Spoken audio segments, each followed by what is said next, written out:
Attention, Marie. Est-ce que vous pouvez nous présenter et nous expliquer votre parcours scout? Alors, je m'appelle Yvette Gau, je m'appelais Yvette Breton.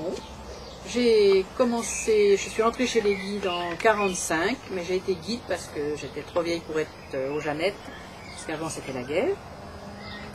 J'ai été guide, j'ai été cheftaine, et en 1971 j'ai repris comme responsable de secteur sur Melun, et puis ensuite comme responsable de la Seine-et-Marne, et puis ensuite comme responsable de toute la région Île-de-France autour de Paris.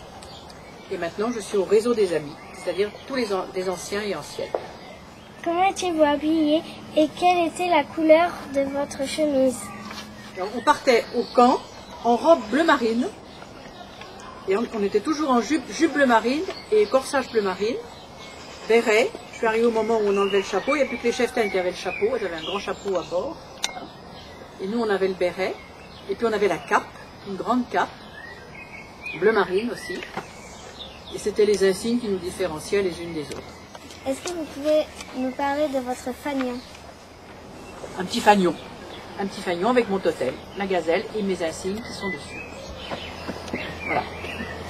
Je n'explique pas les insignes, je l'ai dit tout à l'heure, d'accord? Si, expliquez-les en fait. Pourquoi expliquer? Parce que tout à l'heure, ça je ne veux pas. Alors donc, le totem c'est la gazelle, l'écusson de province c'est l'Île-de-France, qu'on avait sur l'épaule, les croix de différentes couleurs, ça c'est la croix de promesse, la croix de cheftaine, c'était les couleurs qui donnaient les différences. Les petites étoiles, c'était le nombre d'années d'ancienneté.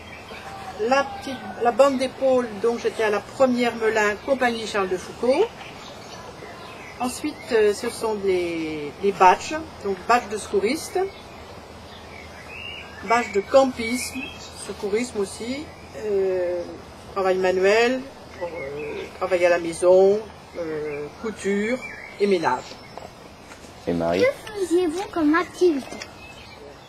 Qu'est-ce qu'on faisait? On faisait beaucoup de sorties, on faisait beaucoup de jeux et on chantait beaucoup, mais on chantait sans guitare, on chantait quelquefois avec un pipeau, mais on chantait sans rien, comme ça, on chantait. Et puis on faisait beaucoup d'activités manuelles, on repeignait souvent le local aussi. On faisait beaucoup de camps. Alors ça, les camps, pour moi, c'est les plus beaux souvenirs de ma jeunesse, les camps. Qu'est-ce que vous avez appris chez les scouts qui vous a servi durant toute votre vie? Plusieurs choses.